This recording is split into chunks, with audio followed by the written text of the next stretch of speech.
Hey there, sports fans! Zach DeSouza here, and let's be honest, you love facts, you love sports, and you especially love sports facts. Today, we're diving into the exciting world of volleyball. Now, I know what you're thinking. Volleyball? That's just a bunch of people hitting a ball over a net. Well, my friend, you couldn't be more wrong. Prepare to have your mind blown, because we're about to serve up 10 surprising facts about volleyball that will leave you saying, get out of here. Whether you're a seasoned player or just a curious spectator, these top 10 facts are sure to spike your interest. Get ready to learn about the history, the rules, and the incredible athletes who make volleyball the thrilling sport it is today. Our story begins way back in 1895, in the hallowed halls of a YMCA in Holyoke, Massachusetts. It was there that a man named William G. Morgan, a physical director with a dream, brought forth unto this world a new sport.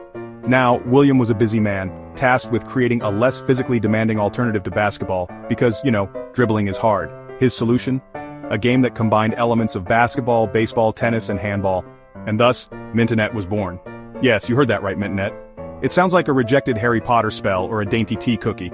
Thankfully, someone with a little more marketing savvy stepped in and suggested a more fitting name, volleyball, and the rest, as they say, is history. Now imagine this, it's 1896, you're feeling athletic, so you lace up your vintage sneakers and head to the YMCA for a rousing game of Mintonette, or as the cool kids are calling it these days, volleyball. You approach the net ready for action and bam, you hit your head. Why?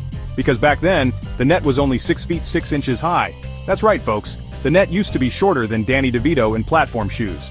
Over the years though, the powers that be realized that maybe, just maybe, a higher net would make for a more challenging and exciting game. And so, the net gradually grew taller, until it reached its current height of, for men's volleyball, a towering 7 feet 11 inches. As we already established, the original name for volleyball was Mintonette. Now, I'm no branding expert, but even I can tell you that Mintonette just doesn't scream thrilling athletic competition. It sounds more like a Victorian-era parlor game played with doilies and cucumber sandwiches. Thankfully, during that fateful demonstration game at Springfield College in 1896, a spectator named Alfred Halstead, a professor who must have aced Marketing 101, had an epiphany.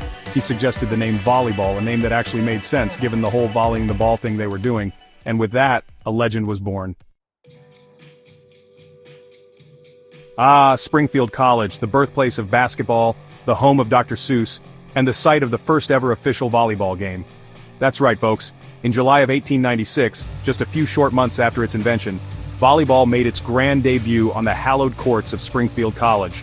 The game pitted the faculty against the student body, and in a shocking upset that rocked the academic world, the faculty emerged victorious. I can only assume this was due to their superior height and the students' lack of proper footwear. Whatever the reason, this momentous occasion marked the beginning of volleyball's journey from a humble YMCA pastime to a global phenomenon. For decades, volleyball toiled in relative obscurity, a sport beloved by many but lacking the global stage it deserved. Then, in 1964, everything changed. The Summer Olympics rolled into Tokyo, and for the first time ever, volleyball was included as an official Olympic sport. The world watched with bated breath as the best volleyball players on the planet battled it out for Olympic glory. The Soviet Union's men's team and the host nation Japan's women's team took home the gold medals that year, cementing volleyball's place in the pantheon of elite athletic competitions. It's 1996, the Summer Olympics are in Atlanta, Georgia, and the world is introduced to a new and exhilarating sport: beach volleyball. Gone are the confines of the indoor court, replaced by the sun-drenched beaches of Atlanta. Two-person teams, clad in swimsuits and sporting tans that would make a lifeguard jealous, battled it out for Olympic gold. The United States, perhaps inspired by the home court advantage, dominated the competition. The men's team of Karch Karali and Kent Steffes and the women's team of Linda Hanley and Fernanda Venturini took home gold, proving that Americans don't just rule the regular volleyball court, we rule the sand as well. Now, we all know that volleyball is a physically demanding sport, but in 2011 a group of players in Kingston, North Carolina took things to a whole new level. They played for 85 hours straight. That's right folks, 85 hours of non-stop bumping, setting and spiking. They played through the night, they played through the day, they probably even played through a few hallucinations. Why did they do it? To raise money for charity, of course. And to set a new world record for the longest volleyball game ever played, because why not? Volleyball isn't just a sport, it's a global phenomenon. With over 800 million players worldwide, it's one of the most popular sports on the planet. From the beaches of Brazil to the streets of Italy, from the gymnasiums of Japan to the backyards of America, volleyball is bringing people together with the universal language of athletic competition, and it's no wonder. Volleyball is a sport that requires teamwork, communication, and a healthy dose of competitive spirit. It's a sport that can be enjoyed by people of all ages, skill levels, and athletic abilities.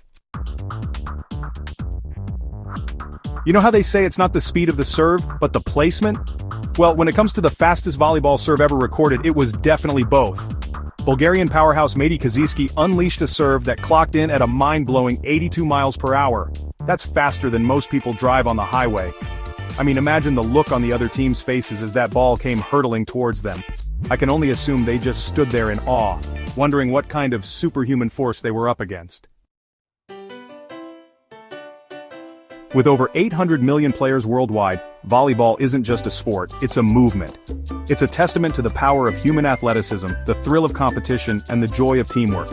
So next time you see a volleyball game, whether it's on TV or in your local park, take a moment to appreciate the skill, the dedication, and the passion that goes into this amazing sport. And who knows, maybe you'll even be inspired to pick up a volleyball yourself. Just be careful not to try to serve at 82 miles per hour. And there you have it, folks. 10 amazing facts about volleyball that you can share with your friends. You've learned about the humble beginnings of Mintonet, the evolution of the net, and the sheer awesomeness of a serve that can travel 82 miles per hour. So the next time you're looking for a sport that's fun, challenging, and surprisingly full of surprises, look no further than volleyball. It's a sport that's sure to keep you on the edge of your seat, whether you're a seasoned player or just a curious spectator. Don't forget to like, comment, and subscribe for more awesome content. See you next time.